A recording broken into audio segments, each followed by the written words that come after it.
પ્યારા પ્રિયાત્મજનો, આ વેશભૂષામાં હેલ્મેટ સહિત જોઈને તમે આશ્ચર્યચકિત થઈ ગયા છો.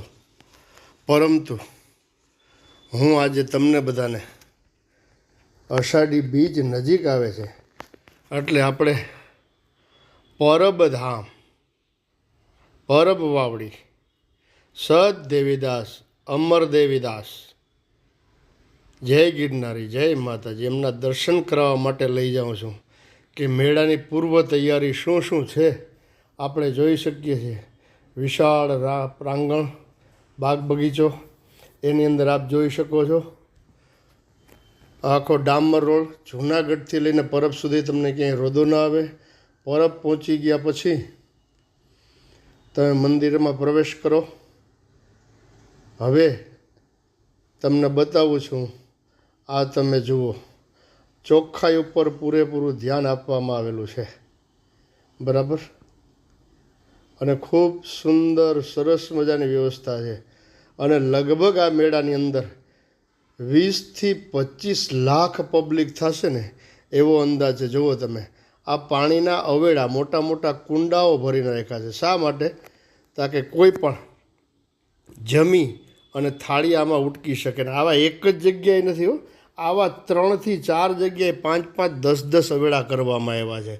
પછી તમને ભોજનાલય તરફ લઈ જાઉં છું, પણ તમે આપણી ચેનલને સબસ્ક્રાઈબ કરવાનું. જો આ કાઉન્ટર એક છે, આવા તો 5 થી 7 કાઉન્ટર વિશાળ મંડપ બનાવવામાં આવેલા છે. એટલે વચ્ચે આપણી વાત અધૂરી રહી, જોઈ શકો. તમે જોતા જાજો. આપણી ચેનલ તમે સબસ્ક્રાઈબ કરો છો, લાઈક કરો છો, શેર કરો છો. એ જે શેર, લાઈક અને કોમેન્ટનું બટન છે ને, એ બાજુમાં 3 બિંદુ આવશે, 3 ટપકા આવશે. એ દબાવશો ને એટલે હાઈપ એવું લખેલું આવશે. એટલે હાઈપનું બટન છે ને, તમે દબાવવાનું ભૂલશો નહીં. જેટલા તમે હાઈપ વધારે કરશો ને મને, તમે 7 દિવસની અંદર કરી શકો ને 3 વખત હાઈપ કરી શકો. તો તમે જેટલા હાઈપ વધારે આપશો ને મને, આ વિડીયોને ટૂંકમાં, એટલો આપણો વિડીયો વધારે પડતો વાયરલ થશે, લોકો વધારે પડતા દર્શન કરી શકશે. એટલે હાઈપ કરવાનું ભૂલશો ને, એ વિનંતી. હવે બ્રાહ્મણ છીએ તો ભાઈ પહેલાં વહેલા તમને પરબનો મેળો ભલે હોય, પણ પહેલાં તો તમને યજ્ઞશાળાના જ દર્શન કરાવું. એટલે ચાલો યજ્ઞશાળામાં જઈએ. જો આ ભૂદેવોએ બધી તૈયારી કરી રાખી છે યજ્ઞની. કાલ સવારથી યજ્ઞ પ્રારંભ થશે. વિશાળ મોટો યજ્ઞકુંડ છે, એમના આપ સૌ લોકો દર્શન કરી શકો છો. જુઓ, અને સામે વેદી, ગણપતિ, ગૌરિયાદી, 64 યોગીની, પ્રધાનપીઠ, નવગ્રહ, રુદ્ર, વારુણી મંડળ, બ્રહ્મા, વાસ્તુ, ક્ષેત્રપાલ વગેરેની વેદીઓ પણ તૈયાર થઈ ગઈ છે. આ યજ્ઞશાળા માટેના કાષ્ટ, આંબો, વડલો, પીપળો, ઉંબરો, બિલ્લી વગેરે પવિત્ર વૃક્ષો, આકડો, ખાખરો, ખેર, ખીજડો, અઘેડો, ડાભડો, ધ્રોકડ વગેરે ખૂબ વિશાળ પાયા પાર્કિંગ જોઈ શકો. પાર્કિંગ નહીં, પણ આ મેદાન તમે આરામ કરી શકો. આ તમે જોઈ શકો. મેદાનની અંદર પોરો ખાઈ શકો. ખૂબ સુંદર સરસ મજાનું આયોજન છે. અને ચોખ્ખાઈ, ઓહો ભાઈ, સ્વચ્છતા ઉપર એટલું ધ્યાન આપવામાં આવેલું છે કે સ્વચ્છતા ત્યાં પ્રભુતા. એ સૂત્ર પરબધામની અંદર કરશનદાસ બાપુએ સાર્થક કરેલું છે એમ કહી શકાય. એક પણ પાંદડું તમને નીચે જોવા નહીં મળે. તમારે આગળ પાછળ નીચે ઉપર ગમે ત્યાં જુઓ, ચોખ્ખાઈ એટલે ખૂબ જ સુંદર સરસ મજાની છે. અને આ મંદિરના પ્રાંગણની અંદર જેમ 7 સમુદ્ર છે ને, એ દધી સમુદ્ર, ઇક્ષુ સમુદ્ર, એમાં ક્ષીર સમુદ્ર કરીને એક છે. આમાં યાત્રાળુઓ માટે, દર્શનાર્થીઓ માટે, મેળો માનવેલા આવેલા લોકો માટે, મેળો માણવા આવેલા લોકો માટે અહીંયા ઉતારાની વ્યવસ્થા છે. એટલે 7 સમુદ્ર છે, એમાંથી એક આ ક્ષીર સમુદ્ર ભગવાન વિષ્ણુ માટે બનાવેલો છે. એના તમે દર્શન કરી શકો. કેટલો વિશાળ પાયે મોટો બધો ક્ષીર સમુદ્ર બનાવી એમાં જલ ભરેલું છે, જુઓ તમે. ત્યારબાદ હવે તમને હું મંદિરના દર્શન કરાવું છું. આપ દર્શન કરી શકો. કેટલું વિશાળ મંદિર ભાઈઓ, ઓહો, આરસના પથ્થરો અને સુંદર સરસ મજાનું હોય.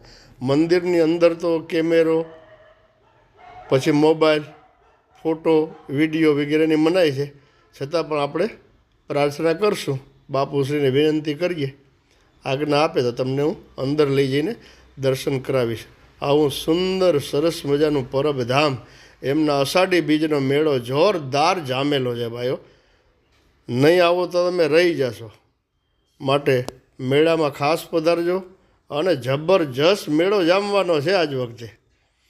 પોલીસ સુરક્ષાથી માંડીને રસ્તા વગેરે ભોજન પ્રસાદ કોઈ પણ પ્રકારની તમને તકલીફ નથી. માત્ર મેળામાં પહોંચી જાઓ. સત દેવીદાસ, અમર દેવીદાસ. સબસ્ક્રાઈબ કરજો, લાઈક કરજો, શેર કરજો, કોમેન્ટ કરજો.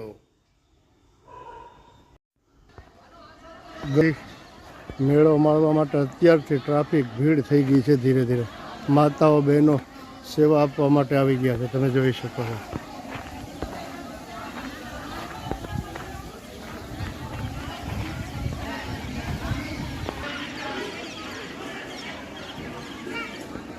આ સ્તંભના દર્શન કરો છો.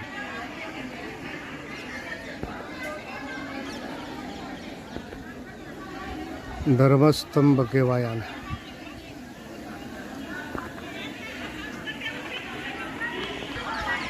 ધર્મસ્તંભ કહી શકાય, વિજય સ્તંભ પણ કહી શકાય. ને આમાં લખેલું છે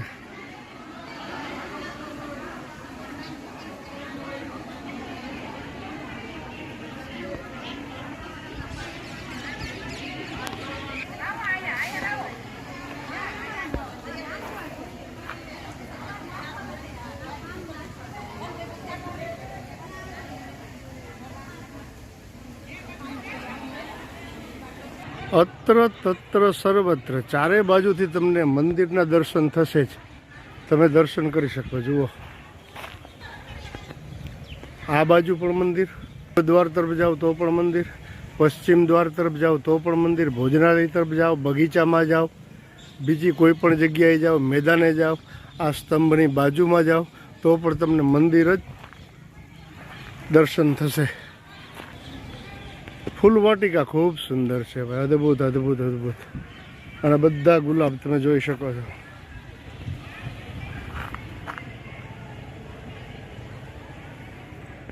અને ચોખ્ખાઈ અને સ્વચ્છતા, સ્વચ્છતા ત્યાં પ્રભુતા એવું કહેવામાં આવેલું છે ને. ચોખ્ખાઈ એક નંબર, કાંઈ ઘટે નહીં.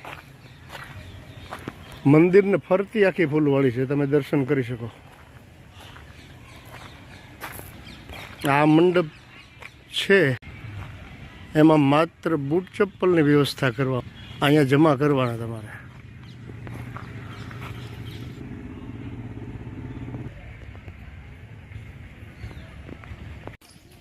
મહિલા પોલીસ આપણી સુરક્ષા માટે તૈનાત છે.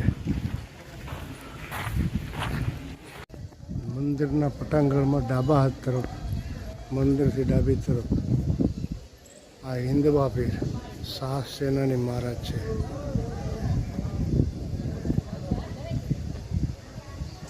એમનું મંદિર આવેલું છે, શાહ સેનાની પીર બાબા સદદેવીદાસ, અમરદેવીદાસ. ધૂણામાં આપણે પરવાનગી મળી છે. પંચધૂણી છે, અહીંયા તમે દર્શન કરી શકો.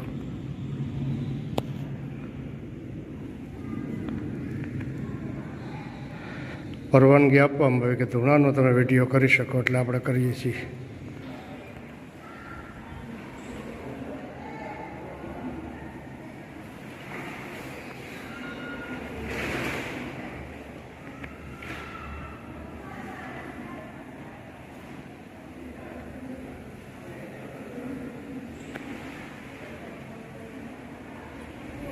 આમના દર્શન કરો. રામ દરબાર, કૃષ્ણ દરબાર, મમ્માઈ માતાજી, ગણેશ દાદા વગેરે તમામે તમામ દેવતા.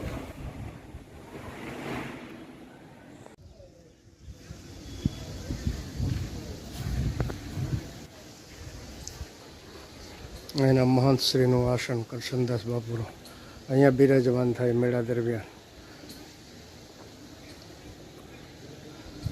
બંને બાજુ ધૂણા છે. દર્શન કરો અગ્નિનારાયણ ભગવાનના. તમે જોઈ શકો છો ચોખ્ખાઈ કેટલી છે. 20 થી 25 લાખ પબ્લિક થશે. અત્યારથી એની પૂર્વ તૈયારી જબરજસ્ત છે બધી ભાઈ. મેળો ખૂબ જામવાનો છે. નામી અનામી કલાકારો દ્વારા ભજનનો કાર્યક્રમ બહુ જબરજસ્ત કાર્યક્રમ હશે. ભજનનો પણ સફાઈ ઉપર તો આટલું બધું ધ્યાન આપવામાં આવેલું છે, તમે ક્યાંય જરા પણ કચરો શકો. તમે અહીંયા પણ ભોજનની સુંદર વ્યવસ્થા કરવામાં આવી છે. જોઈ શકો તમે કેટલી ચોખ્ખાઈ છે. જરા પાંદડું પણ અવળો મોટો બાગ બગીચો છે છતાં પણ જરાય ગંદકી જોવા નહીં મળે તમને. હજી તો તમને અહીંયા એક સ્ટોલ નથી, આવા 10 થી 12 સ્ટોલ છે, એ તમને દેખાડું છું. જો આપને દેખાતો હોય તો એક સ્ટોલ આ, પછી એક જો ત્યાં છે, બરાબર. હવે એક જો અહીંયા છે, આખો ભોજનાલય માટેનો સેટ તૈયાર કરેલો છે. કેમ કે એટલી પબ્લિક થાય તો એને પ્રસાદી દ્વારા તો તૃપ્ત કરવી ને. જોઈ શકો તમે, જો આ વિશાળ પાયે આયોજન છે બધું.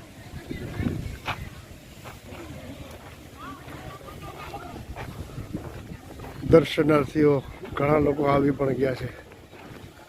પૂર્ણ તૈયારી થઈ ચૂકી છે. અહીં પણ તમે વાસણ સાફ સફાઈ કરવા માટેની વ્યવસ્થા જોઈ શકો છો. આવું તો 4 થી 5 જગ્યાએ છે, એક જગ્યાએ નથી. હા, જો આગળ પણ છે, તમને દેખાતું હોય તો જો બહુ દૂર જો ત્યાં.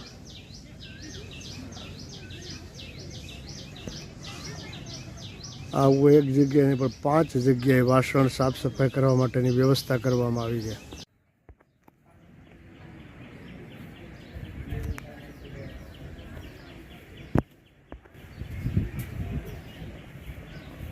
અંદરના દર્શન કરાવું છું.